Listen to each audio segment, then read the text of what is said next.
In the previous session, we have seen one of the preemptive scheduling techniques. That is, we have seen preemptive shortest job first or shortest remaining time scheduling technique. So the next kind of preemptive scheduling is round robin scheduling. You might have heard of the word round robin, in cricket tournaments or football league matches, uh, wherein there will be a round of round robin and knockout round, where each team will get a fair chance to play with every other opponent team, right? So, and the teams, whoever are at the bottom of the table, they will be knocked out. Okay, that's anyway the later stage. So, in round robin, what we see is every participant will get a fair and equal chance to compete. So, similarly, in the context of scheduling, each process in the ready queue is executed for a predefined time slot. So here, the scheduler maintains a time slot, and each process in the queue will be executed for that particular time slot. If at all the process finishes within the time slot, it is completed. If it does not finish within that time slot, it will be preempted, and the next process in the ready queue will be given the CPU to process. Okay, so that is the way. And how to decide which process should the order of the process, that is dependent on first come first serve basis. Okay, each process in the ready queue is executed for a predefined time slot. It brings the message equal chance for all. Round robin principle is equal chance to all. Okay, the execution starts with picking up the first process in the ready queue. The first process is decided on first come first serve basis. Okay, so it is executed for a predefined time, and when the predefined time elapses or the process completes before the predefined time slice, even then the next process in the ready queue is selected for execution. Okay, this is repeated for all the processes in the ready queue. One after the other, all the processes will be executed for that particular time slot. Once each process in the ready queue is executed for predefined time period, the scheduler goes back and picks the first process again for execution. Okay, and this sequence is repeated till all the processes get completed. That is about round robin scheduling. So in round robin scheduling, we can see the ready queue as a circular queue, okay, in which the scheduler picks up the first process for execution and moves to the next one till the end of the queue, and then comes back to the beginning of the first queue, beginning of the queue to pick up the first process this way. So if presently first process will be selected, when the execution is switched, it will go to the second process, then to the third process, then to the fourth process. If the fourth is the last one, from fourth, again, it will go back to the first process, and this will continue till the processes get completed. Okay, we can see it as a circular queue. The time slice, one complexity of round robin scheduling is to maintain the time slice for all the processes.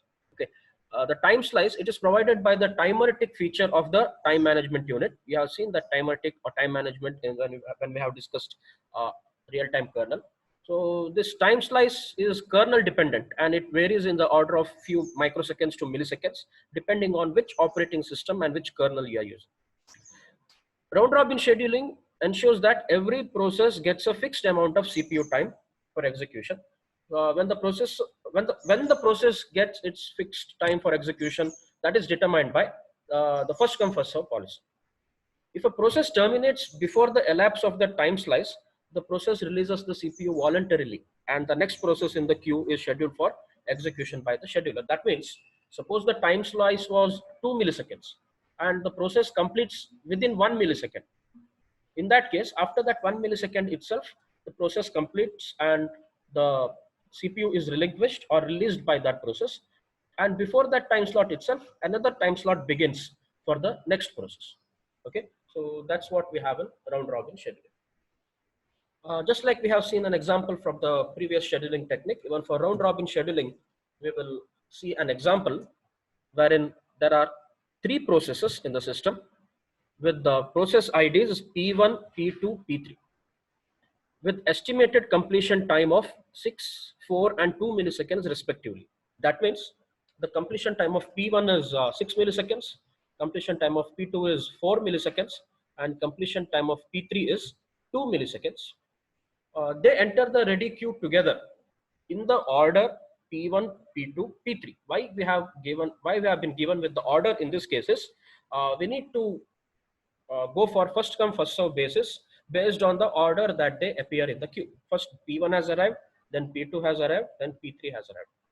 You are asked to calculate the waiting time and turnaround time for each process and average waiting time and turnaround time, assuming that there is no IO waiting for the processes. In round robin algorithm, RR stands for round robin algorithm with time slice equal to 2 milliseconds. Okay. So first you should know that the order of the process is P1 first, then P2, then P3. Time slice is 2 milliseconds and the completion times are 6, 4 and 2 milliseconds respectively.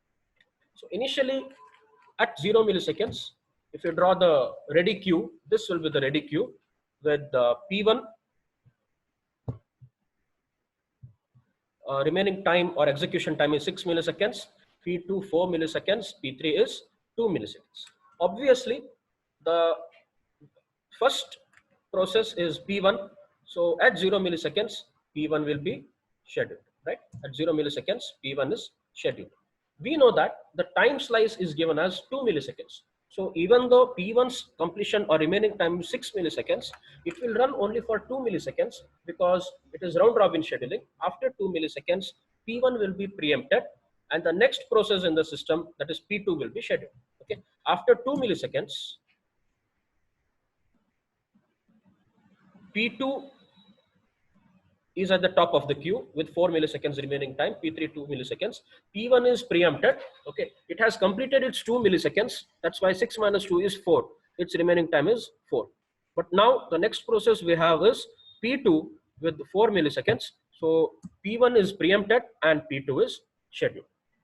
So P1's time is 4 milliseconds, but the time slice is just 2 milliseconds. Sorry, P2 is 4 milliseconds, but time slice is only 2 milliseconds. So P2 will run only for 2 milliseconds and again it is preempted. That means from 2 it will run for next 2 milliseconds till 4 milliseconds. At 4 milliseconds, P2 is preempted and it is again at the bottom of the queue. P3 is at the top of the queue now with 2 milliseconds remaining time. P1 time is 4 milliseconds, P2 remaining time is 2 milliseconds. At 4 milliseconds, P2 has completed its 2 millisecond of execution and it is preempted and the next process P3 is scheduled. Now P3's remaining time or its total execution time is only 2 milliseconds. The time slot is also 2 milliseconds. So for the next 2 milliseconds, P3 will be running and in those 2 milliseconds, P3 will complete. Okay, in those 2 milliseconds, P3 will complete. So it is not in the ready queue. Once it is completed, it will move to the completed state. In the ready queue, we will have only 2 processes left, that is P1 and P2. Anyway, after P3, P1 would be scheduled. So P1 is at the top of the queue. It has completed its 2 millisecond here. So only 4 milliseconds are remaining. So at 6 milliseconds, P1 is scheduled. P3 is completed and P1 is scheduled. So once P1 is scheduled, now its remaining time is 4 milliseconds, but the time slice is only 2 milliseconds. That means from 6 milliseconds, for 2 milliseconds, P1 will be running. After running for 2 milliseconds, it will be preempted and it will go to the bottom of the queue. At the top of the queue, again, we will have P2, the next process, with 2 milliseconds remaining time. Now P1 had 4 milliseconds, it ran for 2 milliseconds, so the remaining time is 2 milliseconds. So at 8 milliseconds, P2 is the process that will be scheduled. P1 is preempted and P2 is scheduled, right? So here P3 was scheduled, here P1 was scheduled, and here P2 is scheduled, right? At 8 milliseconds, if P2 runs for another 2 milliseconds, its remaining time is anyway 2 milliseconds. So it will complete in next 2 milliseconds. That means at 10 milliseconds, P2 has completed. P2 has completed. The remaining process in the system is only P1 with the remaining time 2 milliseconds. So at 10 milliseconds, P1 will be scheduled because P2 is completed. P1 will be scheduled and this P1 will run for another 2 milliseconds. So 10 plus 2, 12. In 12 milliseconds, all the 3 processes will have completed their execution. Okay, so this is a way. What we observe here is every time the process at the top of the queue will be scheduled, and whichever the process is preempted after the completion of the time slice, it will go to the bottom of the queue. And process at the top of the queue, that means the next process in the queue will be scheduled each time, right? So this is a way we perform scheduling in round robin algorithm with time slicing. So it's actually round robin scheduling with time slicing. So for a particular time slice, it will run. If it is not completed, it will be preempted, and the next process in the queue will be run again for a particular time slice. So based on this, we need to draw the sequence of execution of these three processes. So we will get it like this. Initially, P1 was running, P1 was scheduled for 2 milliseconds. So what you can see is the time slice is always 2 milliseconds here. In round robin scheduling, it is equal time slice of 2 milliseconds until or unless your process completes within that 2 milliseconds. Suppose uh, T3's execution time, instead of 2 milliseconds, it was only 1 millisecond, it would have completed at 5 milliseconds. So the time, it would be only 1 here, and again you will have 2 millisecond time slots. But here, since all are even numbers, the time slots, it's multiples of 2. Initially, P1 is scheduled, it will run for 2 milliseconds. Next, P2 is scheduled, it will run for another 2 milliseconds. P3 is scheduled, it will run for 2 milliseconds. But P3 is completed here. Next, again, P1 is scheduled, it will run for 2 milliseconds. Next, P2 is scheduled, it will run for 2 milliseconds. P2 is completed here, right? Because 2 plus 2, 4 milliseconds is over. Next, again, P1 is scheduled, P1 is completed here. So P1 is running for 2 plus 2 plus 2, 6 milliseconds. P2 is running for 2 plus 2, 4 milliseconds. P3 is running for 2 milliseconds because that is its execution time. So this is the execution sequence. Now, based on this, you can calculate whatever the required things are asked in the question. That is your waiting time and turnaround time. The waiting time is time taken by the process in the ready queue, or the time the process was in the ready queue waiting for execution. So P1 is waiting, P1 is scheduled 3 times, once at 0 milliseconds, once at 6 milliseconds, and once at 10 milliseconds. P1 has arrived at 0 milliseconds and it was scheduled at 0 milliseconds. So initially there was no waiting time. So initially there is 0 milliseconds. Plus, it was preempted at 2 milliseconds and again it was scheduled at 6 milliseconds. So the difference 6 minus 2, right? 6 minus 2 is the next term. Then it was preempted at 6 milliseconds. Sorry, it was preempted at 8 milliseconds and again it is scheduled at 10 milliseconds. So 10 minus 2, that is 2, right? So 10 minus 8. 10 minus 8 is the next waiting time. So the sum 0 plus 6 minus 2 is 4. 10 minus 2 is 10 minus 8 is 2. 0 plus 4 plus 2 is 6 milliseconds. For 6 milliseconds, P1 was waiting in the ready queue. Okay, so initially 0, then from here to here 4, then from here to here 2. Okay, that is the way we find the waiting time. Next, for P2, P2 also arrived at the system along with P1 and P2 and P3. They all of the processes arrived together. It arrived at 0 millisecond itself, but till 2 milliseconds it was waiting, right? Till 2 milliseconds it was waiting. At 2 milliseconds it was scheduled. So 2 minus 0 is the first waiting time from 0 to 2. So 2 minus 0 is the first waiting time slot. Next, it was preempted at 4 milliseconds and again it was scheduled at 8 milliseconds. So from 4 to 8 it was waiting. So 8 minus 4 is the next one. So 2 minus 0 plus 8 minus 4, 2 plus 4, that is again 6 milliseconds. Your P3, it was scheduled only once and at one instance it completed its execution. It was scheduled at 4 milliseconds, but it arrived at 2 milliseconds. So the difference from 0 to 4, that is again 4 minus 0, that is 4 milliseconds. So these are the waiting times of the three processes. To find the average waiting time, you add all these three and divide by total number of processes, that is 3 in this case. Waiting time for all the processes divided by number of processes. 6 plus 6 plus 4 divided by total processes, it's 3. 16 by 3, you'll get 5.33 milliseconds. This is the average waiting time. To find the turnaround time, we know the turnaround time is time spent in ready queue plus the execution time. The time spent in ready queue is nothing but your waiting time, and execution time is given in the question, in the problem statement. The waiting time for P1 is 6 milliseconds. We have found it here, 6, 6 and 4. Waiting time for P2 is 6 milliseconds. Waiting time for P3 is 4 milliseconds. Execution time for P1 is 6. So 6 plus 6, you get 12. This is the turnaround time for P1.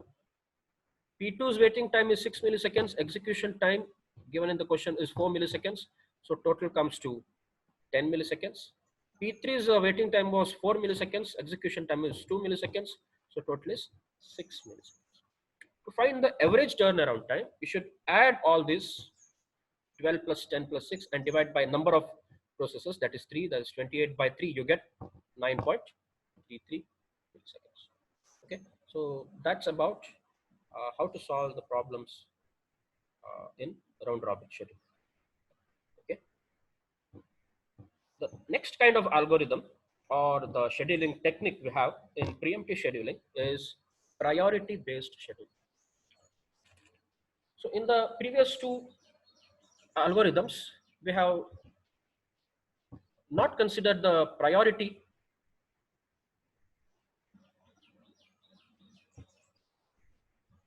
of the scheduling. Okay, in the round robin scheduling, what happens if a new process arrives?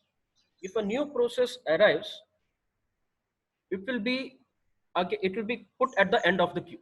Okay, suppose before the completion of all the processes, suppose at say at some 6 milliseconds, a new process arrives. Suppose at 6 milliseconds, new process arrives, which is P4.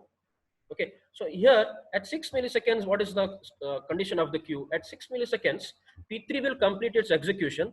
The new process, whatever comes, it will be put at the end of the queue here. Okay, the new process, whatever comes, it will be put at the end of the queue. So that is P4, and whatever the time, it will be considered. But now at the top of the queue, there is P1, right? So P1 will be executed. Next P2 will be executed, and then P4 will be executed. Okay, so instead of P1 again, after P2, P4 will be executed. So at the instance it enters the queue, it will be put at the end of the queue, and based on the first come first serve basis, or depending on the time slots, they will be executed. Suppose P4 arrives here at 2 milliseconds. A new process, if it arrives here it will be put at the end of the queue. Okay, here it will be put at the end of the queue. If it is put at the end of the queue in this particular case, at present P2 will be scheduled, right? Then P3 will be scheduled, then P1 will be scheduled, and then P4 will be scheduled. So based on at what instance it arrives, it will be put at the end of the queue, and then in the order of how they are in the queue, that will be executed. Okay, so you should note down the queue at every time slot, after the end of every time slot, and update it. Okay, suppose before that time slot, suppose at 1 millisecond it is entering the queue, then what happens? Okay, so here P1 is running at 1 millisecond. P1 will be in the running state. P1 will not be in the ready queue, right? In the ready queue, only P2 and P3 will be there. Now at 2 milliseconds, P1 is preempted. Only preempted processes will be in the ready queue. Once it is running, it will not be in the ready queue, it will be in the running state. So there will be only P2 and P3 in the running queue in between at 1 millisecond. If at 1 millisecond that new process arrives, okay, so that will be put at the end of the queue, in the sense it will be put after P2 and P3. After P3, that P4 will be there. Okay, not after P1, because P1 is not in the queue at 1 millisecond. So at 2 milliseconds, when P1 is preempted, P1 occupies the place after P4. Okay, the order will be, if at 1 millisecond P4 has arrived, the order will be like P2, P3, P4, and then P1. Okay, so based on at what instance that what at what time that new process has arrived, it will be put at the end of the queue, and again the order will be followed. I hope it's clear. Okay, next scheduling technique is priority based scheduling, priority based preemptive scheduling. Here we consider the priority of the processes. So all the processes do not have equal priorities normally. Some will be of higher priority and some will be of lower priority. This priority based scheduling, it will make sure that a process with high priority is serviced at the earliest compared to other processes with lower priority in the ready queue. So any high priority process entering the ready queue is immediately scheduled. Okay, suppose a new process enters the ready queue. immediately its priority is checked with the other processes and also with the process that is running. If at all the newer process which has entered the queue has higher priority than the currently executing process, the currently executing process will be preempted and the newly arrived process will be scheduled. Okay, this is the principle of priority based scheduling. The priority, it can be indicated through different mechanisms. That is, while creating the process or task, the priority can be assigned to it. Normally it will be a number. The number associated with the task or process is direct indication of its priority. So normally the priority number 0 indicates the highest priority, 1 indicates next priority, 2 indicates the next priority, that way. Okay, so if there are say 256 different processes, 0 will be the process with highest priority, 255 will be the process with the least priority. Okay, so this convention, however, this need not be universal. It actually depends on the kernel level implementation of the priority structure. Okay, they can have their own meanings for this. Whenever a new process enters the ready queue, the scheduler sorts the ready queue based on the priority and picks the process with the highest level of priority for execution. Whenever a new process enters, immediately the scheduler will look for the priorities of all the processes. Whichever has the highest priority, that will be scheduled. Okay. We will consider an example wherein we have three processes again with process IDs P1, P2, P3, and estimated completion time is 10 millisecond, 5 millisecond, and 7 milliseconds. The priorities are given as 1, 3, 2. Okay, 0 has the highest priority and 3 has the lowest priority, respectively. That means P1 priority is 1, P2 priority is 3, P3 priority is 2. A new process P4 with estimated completion time of 6 milliseconds and priority 0. Okay, priority 0 enters the ready queue after 5 milliseconds of start of execution of P1. Okay, P4's priority is 0. It enters the ready queue after 5 milliseconds of start of execution of P1. P1 has execution time of 10 milliseconds. After 5 milliseconds, P4 enters with priority 0. You are asked to calculate the waiting time and turnaround time for each process and also average waiting and turnaround time using priority based preemptive scheduling algorithm. Okay, first understand at 0 milliseconds, all of the three processes, the first three processes will enter. Their priorities is 1. P1 priority is 1, P2 priority is 3, P3 priority is 2. This completion time is 10, 5, and 7 milliseconds. Okay, so in the ready queue at 0 milliseconds, we have only three processes P1, P2, P3 with priorities 1, 3, and 2, which is given. So least the number, priority number, that means priority is maximum. So which is the process with the maximum priority here? It is P1. So P1 is the process with maximum priority. So sorry, P1 will be scheduled. Okay, P1 will be scheduled.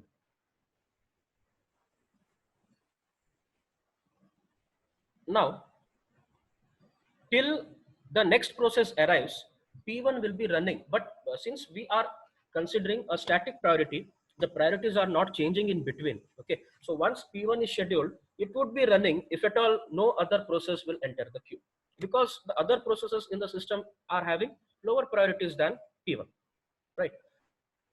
So next process is P3 because it has 2, priority of 2. Next process is P2, it has got priority of 3. But that is not the case. What we have seen is at 5 milliseconds, another process enters the queue. That is P4 enters the queue. It has got priority 0. Priority 0 is higher than priority 1. Okay. So at 5 milliseconds, a new process enters, that is P4 with priority 0. That's why P1 is preempted. At 5 milliseconds, P1 is preempted. So at 5 milliseconds, P1 has completed its 5 millisecond operation. So remaining time of P1 is 10 minus 5, remaining time is 5. And P4 has entered. So P4, its priority is 0 with 6 milliseconds. So this has got the highest priority. So P4 is scheduled. P1 is preempted and P4 is scheduled. This P4, it will be running till completion. So once no new process enters the system, you need not preempt it. It will be running till completion. That is one thing in the priority based scheduling with static priorities, where the priorities do not change in between. if the no new process enters the system, we do not preempt the process, we run it till completion. Okay, so here P4 is running for 6 seconds. So from 5 milliseconds, if it runs for 6 milliseconds, it will be 11 milliseconds. So till 11 milliseconds, your P4 will be running. At 11 milliseconds, P4 is completed, and the next priority is, I think there's a mistake here. Next priority is P1. Okay, so let me correct it. At 11 milliseconds, P4 has completed, and the next priority is 1, that is P1 will be scheduled. Once P1 is scheduled, its remaining time is 5, because for 5 milliseconds it has already run, right?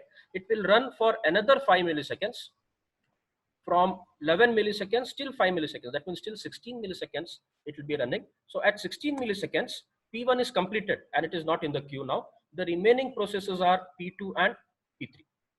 Among these two, which is the highest priority? 2, right? So P3 will be scheduled. So P3 will be scheduled in this case. So here, P1 was scheduled. In this case, P4 was scheduled. Here P1 is scheduled again, and here P3 is scheduled.